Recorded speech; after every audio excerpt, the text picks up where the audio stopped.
Ouverture ce jeudi de la 3e édition du Forum économique de l'entrepreneuriat Afrique-Europe sur le thème « Quel écosystème optimal pour un entrepreneuriat performant ? Les conditions exogènes de réussite des pépites ». Au travers de ce thème central, il s'est agi de traiter les problématiques de la création, constitution, réglementation et promotion des structures d'accompagnement aux entrepreneurs dans leur parcours, croissance et financement. Tenue de la session d'information et de sensibilisation ce jeudi à la Maison de l'entreprise sur la gouvernance des organismes appelés normes ISO 37000. Cette session d'information et de sensibilisation organisée par la CGC a pour objectif de présenter la norme ISO 37000 aux participants et de les sensibiliser au respect des règles de gouvernance et de bonnes pratiques. La compagnie pétrolière ivoirienne Petro-Ivoire a lancé mercredi un concours de créativité dénommé H&nous Pays, visant à transformer des jeunes en artisans entrepreneurs et faire éclore des champions nationaux. Le secteur de l'artisanat en Côte d'Ivoire représente 15% de contribution au produit intérieur brut du pays.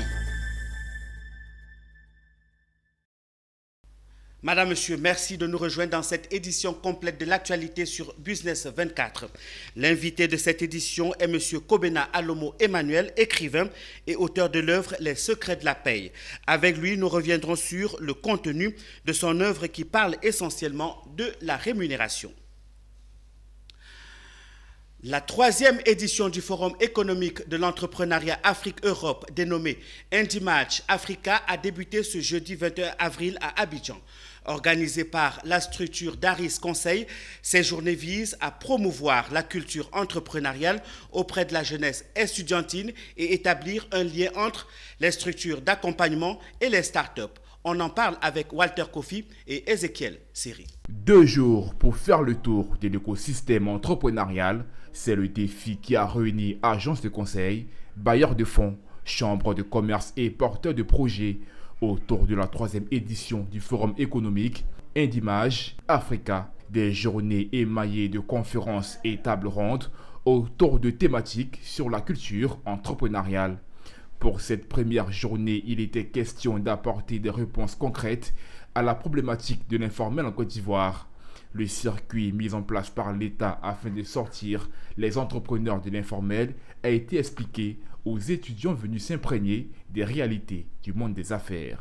La problématique de l'entrepreneuriat est quelque chose d'essentiel. Aujourd'hui, il est possible et très facile pour un jeune de faire de l'auto-entrepreneuriat. Par le dispositif de statut de l'entrepreneur, il est possible par une simple déclaration à l'agence Côte d'Ivoire PME de pouvoir se faire encadrer au niveau sur le plan administratif, de pouvoir avoir l'attestation d'entrepreneur et puis de démarrer les activités d'entreprise et d'être accompagné en termes de renforcement des capacités par l'agence Côte d'Ivoire PME. Visites de stands, expositions d'entreprises innovantes et rencontres B2B sont aussi à ce rendez-vous qui se présente comme une tribune d'excellence pour renforcer les capacités des jeunes entrepreneurs et inciter les plus hésitants. Ainsi, le Forum économique de l'entrepreneuriat Afrique-Europe est une tribune qui permet de pouvoir renforcer les capacités des porteurs de projets, qui permet d'avoir des partages d'expériences, de développer des rencontres d'affaires, des expositions et aussi un concours de pitch pour encourager l'entrepreneuriat. Pour moi, entreprendre aujourd'hui, c'est vraiment important, c'est crucial pour les jeunes que nous sommes. Et c'est un cadre important parce que ce cadre-là nous permet d'accentuer mieux nos connaissances sur l'entrepreneuriat. Initié en 2020, le Forum économique Indimatch Africa est aujourd'hui à sa 3e édition. Elle a débuté ce jeudi 21 avril avec pour thème principal quel écosystème optimal pour un entrepreneuriat performant. Le forum refermera ses portes ce 22 avril par des remises d'attestations de formation. Au siège du patronat ivoirien s'est tenu ce 21 avril un atelier d'information et de sensibilisation sur la norme ISO 37000. C'est la première norme mondiale en matière de gouvernance des organismes. Elle a été présentée aux responsables et chefs d'entreprise et permettra aux entreprises d'être performantes et compétitives. Suivons la présentation de cette norme avec nos reporters Mondesir Nascimento et Richard Akeke. Face aux responsables et chefs d'entreprise à la CGCI, Confédération Générale des Entreprises de Côte d'Ivoire, Dr Bakary Traoré, expert en gouvernance, éthique et responsabilité sociétale d'entreprise. Sur invitation de la CGCI, il est allé présenter la norme ISO 37000. C'est un document qui fournit des recommandations relatives à la gouvernance des organismes. Il fournit 11 principes ainsi que les aspects clés des pratiques pour guider les organes de gouvernance et les équipes de direction sur la manière d'assumer leurs responsabilités afin que les organismes puissent réaliser leurs finalités.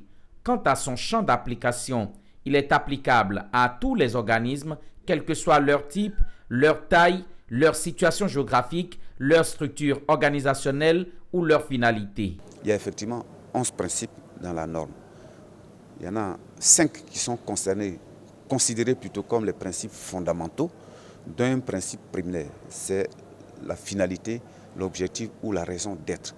Parce qu'un organisme, s'il cale ses activités, il aligne ses activités sur la raison d'être, il a de fortes chances d'atteindre ses résultats. Il y a le deuxième principe qui concerne la question de, je ne cite pas forcément dans l'ordre, la question de la stratégie. Sans stratégie, vous ne pouvez rien faire. Donc la nécessité d'avoir des plans stratégiques appliqués, suivis et contrôlés est prévue par la norme également. Cet atelier a été initié par la Commission Gouvernance, Éthique et Responsabilité Sociétale d'Entreprise de la CGCI. Son président Charles Amadou, satisfait de l'apport des échanges qui permettront aux entreprises ivoiriennes de se mettre au diapason, d'être performantes et compétitives. Les questions de gouvernance, vous savez, il n'y a pas qu'en Côte d'Ivoire. Même en Europe, toutes les entreprises ne sont pas au point au niveau de la gouvernance, mais nous faisons des pas. C'est vrai qu'on est très loin aujourd'hui par rapport aux pays dits développés donc, sur ces questions-là. Mais nous sommes en train, et c'est d'ailleurs pour cela qu'aujourd'hui nous avons organisé cet atelier, nous travaillons à faire en sorte qu'il y ait une amélioration de la gouvernance de nos entreprises en Côte d'Ivoire. Il faut souligner que la Côte d'Ivoire a aussi participé à l'élaboration de cette norme internationale. Dans le cadre de la mise en œuvre du programme social du gouvernement, le ministère de l'Hydraulique a conçu le programme d'amélioration des performances techniques et financières du secteur de l'eau potable dénommé programme APTF. Il vise à l'amélioration et à l'alimentation en eau potable de 155 sous-quartiers d'Abidjan et ses environs. Pour mener à bien ce projet, il faut inclure la thématique du genre, d'où l'intérêt de la formation à l'attention des acteurs concernés. Zénab Dosso et Tima Traoré nous présentent ce programme. 155 quartiers et sous-quartiers du Grand Abidjan à connecter au réseau d'eau potable. Pour atteindre cet objectif du programme APTF, le ministère de l'Hydraulique a décidé d'inclure la question du genre dans sa mise en œuvre. C'est la raison de cette formation au bénéfice des membres de l'unité de coordination du projet APTF et du comité de pilotage. Il permettra de renforcer leurs capacités sur les notions du genre et développement afin de l'appropriation au sein du projet APTF. Le projet APTF qui nous réunit ici aujourd'hui et en tant que spécialiste genre.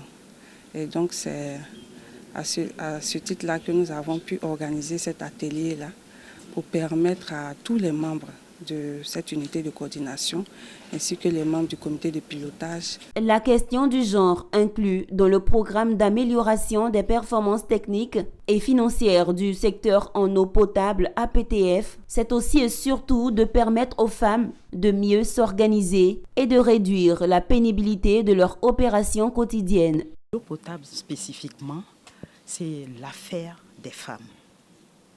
Quand vous prenez, que ce soit en ville, que ce soit dans les villages, nous voyons que c'est nous les femmes qui sommes tenues d'aller chercher l'eau pour venir à la maison, pour tout ce qu'il y a comme besoin dans les ménages. Le genre dans le projet APTF vient corriger une inégalité. Une inégalité parce que l'eau profite à tout le monde, hommes et femmes, enfants, jeunes. Et pourtant, une personne, la femme, porte le poids de la pénibilité. Et donc ce projet, quand l'État le met en place, c'est pour dire nos sœurs, les femmes, portent trop la pénibilité de l'eau, il faut donc corriger.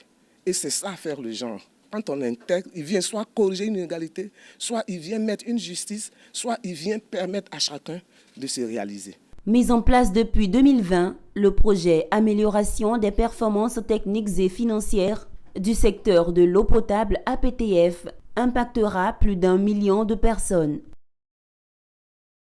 Poursuivons ce journal avec ce projet de Petro-Ivoire. La société Petro-Ivoire vient de lancer un nouveau projet visant à promouvoir les artisans.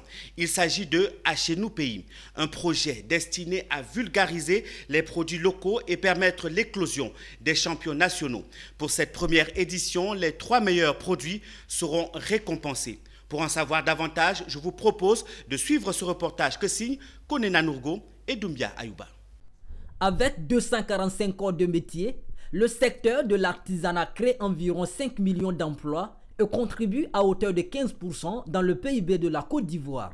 C'est donc un secteur non négligeable de l'économie qu'il faut promouvoir. C'est tout le sens du projet Achez-nous pays, initié par la société Petro-Ivoire, dont le lancement a lieu ce mardi. Ce projet va offrir une plateforme d'expression, de formation, d'échange et de valorisation aux entrepreneurs artisans. Donc aujourd'hui, nous avons organisé cette petite cérémonie pour pouvoir lancer un projet qui nous tient à cœur. Parce que nous sommes une entreprise citoyenne et nous croyons vraiment à notre rôle de pouvoir entraîner avec nous et aider en tout cas les jeunes entrepreneurs d'une façon générale et ici les jeunes artisans parce que c'est un secteur qui est plus ou moins délaissé alors qu'il y a beaucoup de besoins. Nous avons travaillé en fait sur ce sujet qui nous est cher parce que nous voulons déjà mettre en avant notre marque, montrer qu'on est capable de pouvoir faire éclore aussi des champions. Aujourd'hui, quand on parle de Petro-Ivoire, on parle d'un champion national et il est important qu'un champion national puisse aussi accompagner des personnes à devenir aussi des champions. Achez-nous pays, c'est vraiment une plateforme d'expression pour eux. C'est aussi une plateforme de présentation de leurs produits. Et au-delà de tout ça, nous, l'accent qu'on met, il y a une formation qui sera faite avec nos différents jurys. On vous a présenté les jurys, donc M. Eric Akou, Mme Florence et Mme Maud Camara, qui vont faire de la formation à ces jeunes artisans-là, les préparer à être de vrais entrepreneurs. Parce qu'on a des artisans, mais ce qui nous manque aujourd'hui, c'est vraiment des artisans entrepreneurs. Donc il y aura la formation. Et aujourd'hui, ce on va leur offrir à travers ce projet, c'est notre réseau de boutiques qui va leur permettre en fait de référencer gratuitement leurs produits sur tout le réseau Petro-Ivoire. Et pour nous, c'est un gros avantage. Et aussi, avec ce projet-là, c'est une exposition, une visibilité qu'on va donner à ces jeunes artisans. C'est une vraie opportunité pour ces jeunes entrepreneurs pour se structurer, pour avoir une vision plus claire de leur activité et savoir comment se battre sur le marché. Cette première édition du projet Achez-nous pays va se tenir du 20 avril au 15 mai 2022. Au terme de cette période, les 3 meilleurs projets artisanaux seront récompensés. Chaque artisan participant à ce concours recevra également un accompagnement. Le président de la République, Alassane Ouattara, veut aller vite. Quelques heures après la formation du nouveau gouvernement, un conseil des ministres s'est tenu ce jeudi au palais présidentiel à Abidjan-Plateau. Autant de membres du gouvernement, le chef de l'État a tenu à réitérer ses objectifs cruciaux pour le développement du pays. Cohésion sociale, développement des infrastructures et de l'économie, amélioration des conditions de vie des populations ou encore promotion de la bonne gouvernance. Prenant la parole, le chef du gouvernement, Jérôme Patrick Achi, a pour sa part rassuré le président de la République, Alassane Ouattara, de la détermination des membres de son équipe gouvernementale à relever les défis qui leur sont présentés. À l'issue de ce conseil des ministres, notre reporter Tima Traoré a recueilli les propos de la toute nouvelle ministre de la Culture et de la Francophonie. Je vous propose d'écouter Françoise Remarque. Je tenais véritablement à exprimer ma gratitude et ma reconnaissance à son Excellence Monsieur le Président de la République, Monsieur Alassane Ouattara, et au Premier ministre, chef du gouvernement, pour l'honneur qui m'a été fait en me nommant pour la mission autour de la culture et de la francophonie. sont des secteurs extrêmement importants. D'ailleurs, ce sont des secteurs qui sont placés comme étant prioritaires dans la vision du président de la République dans le cadre du plan 2030. Je mesure toute la charge qui va reposer sur mon épaule et je suis extrêmement heureuse de servir mon pays. Je sais que je pourrai compter sur chacun d'entre vous car la réussite est collective. J'ai également une pensée pour mes proches et aussi particulièrement pour tous les acteurs du secteur culturel. Et désormais, je vais me mettre rapidement au travail. Je vais déjà écouter et bien sûr m'imprégner de toute cette vision et évidemment travailler avec les acteurs du secteur culturel car je suis là pour eux et je suis là aussi pour le bien-être des Ivoiriens.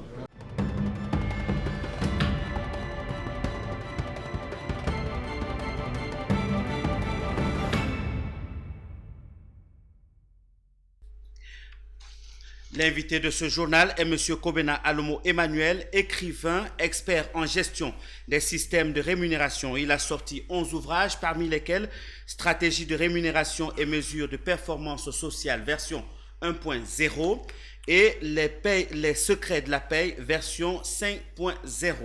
Monsieur Kobena Emmanuel, merci d'être venu sur notre plateau. Merci, Monsieur Tebeu. De quoi parlent réellement vos ouvrages, Monsieur Kobena? Alors, les ouvrages parlent globalement de la rémunération. Le premier ouvrage, je dirais Les secrets de la paye, est destiné aux techniciens de la paye.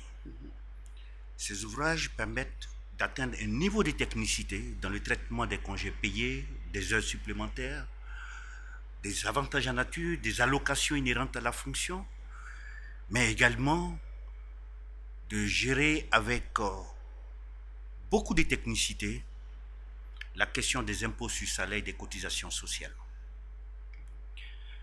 Le deuxième, la stratégie, lui permet de bâtir la politique salariale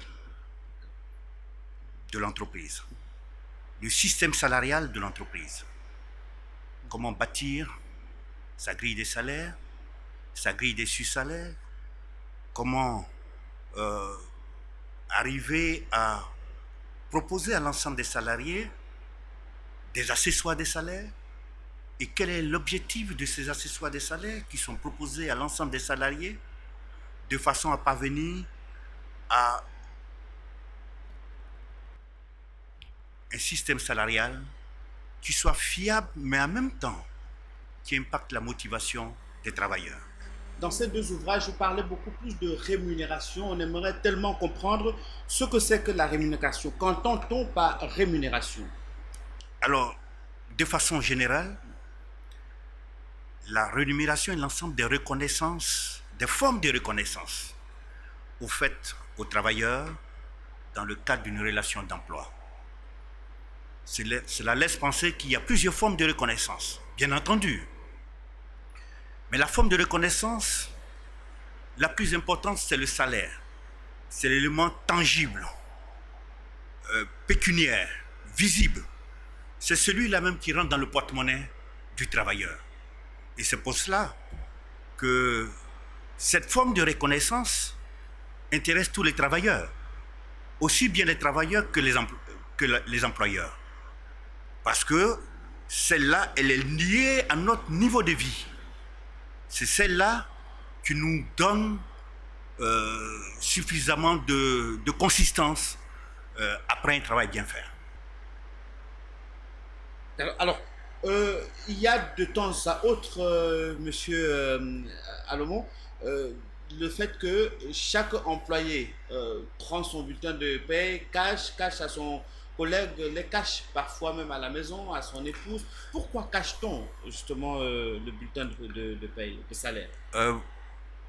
Pourquoi dois-je cacher mon bulletin de salaire à mon épouse, par exemple? Non, mais vous ne devez pas cacher, justement. C'est tout le contraire qui devait se faire. Mais en général, ce n'est pas par rapport à nos épouses que nous cachons nos bulletins de salaire. D'abord, pourquoi cacher le bulletin de salaire? D'où mon livre Les secrets de la paix. Notre comportement en entreprise, notre attitude nous donne l'impression qu'il y a un secret.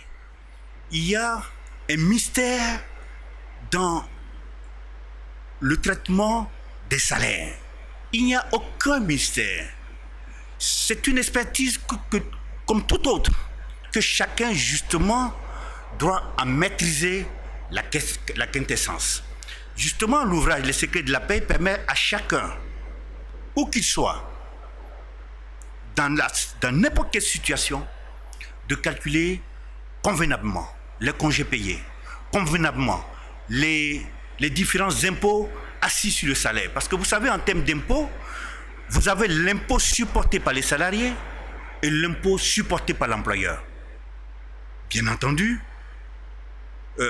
ces impôts doivent être calculés selon, bien entendu, les taux qui sont définis par la DGI.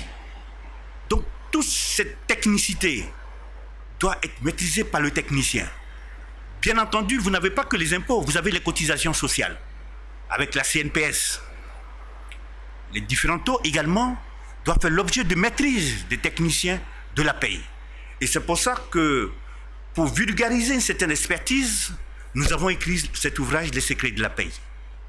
Merci, Monsieur Kobena Alomo. Je rappelle aux téléspectateurs que vous êtes auteur de cet ouvrage, Stratégie de rémunération et mesures de performance sociale version 1.0, que vous avez écrit. Vous avez également écrit le second, qui est Les secrets de la paix version 5.0. Vous êtes donc l'auteur de ces deux documents. Merci d'être passé sur notre plateau. Merci. La page santé de ce journal à présent. Un don de matériel médical a été fait ce jeudi au laboratoire de physiologie des sciences médicales d'Abidjan.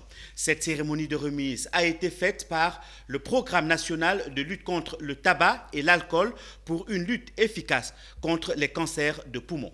Reportage Philippe Zabo et Augustin Kra. Un spiromètre, 4 cardiofréquences et un tapis roulant d'une valeur de 5 millions de francs CFA.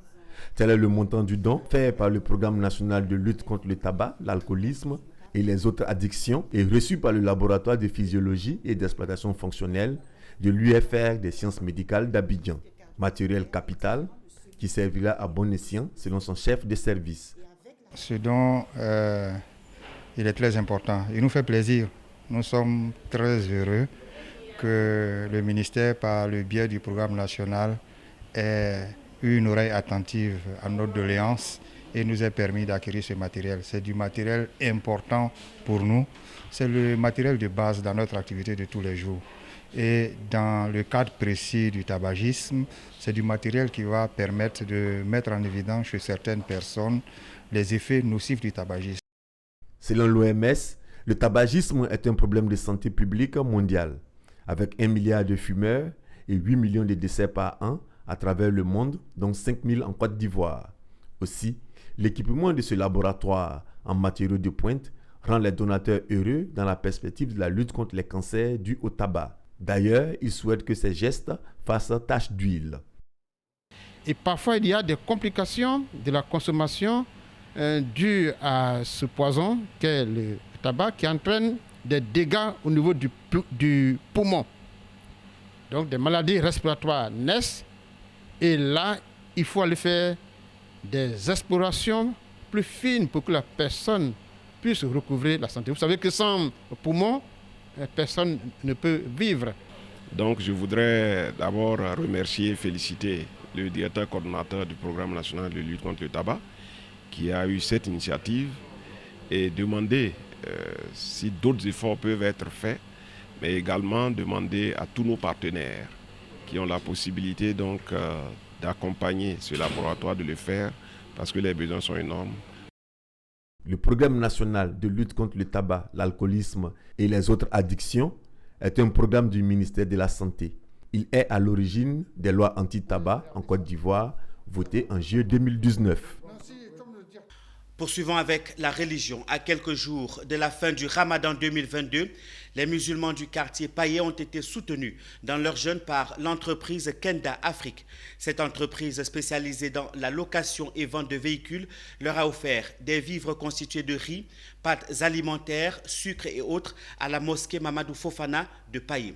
Cette action vise à soutenir les musulmans dans ce mois béni de Ramadan. Konena Nourgo et Doumbia Ayouba nous font le point dans ce reportage.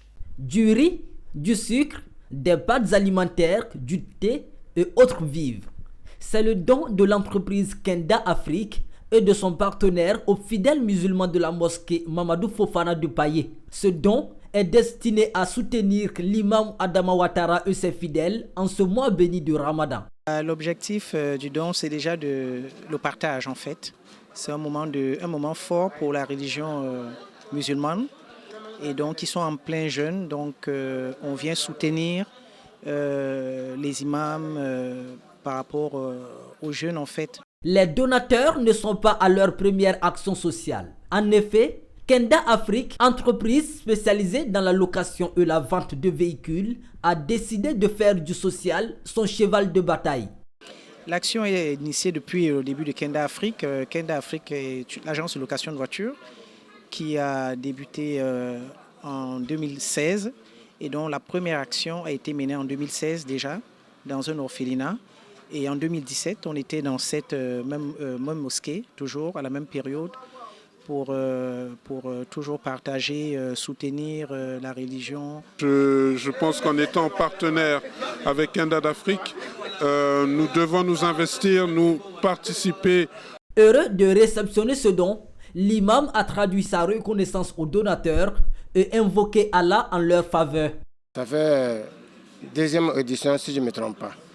Vraiment, quelqu'un qui pense à t'aider, que ce soit l'argent ou bien autre chose naturellement dans ce mois-là, c'est que la personne pense à toi. Des actions sociales, Kenda Afrique en pose chaque jour. Déjà, à l'occasion de la fête de Pâques, l'entreprise a remis des dons à plusieurs églises de la capitale économique. C'est avec cette information que nous refermons ce journal proposé par l'ensemble de la rédaction. Madame, Monsieur, merci de l'avoir suivi. Passez un très excellent moment en compagnie de nos programmes. Au revoir et à très bientôt sur Business 24.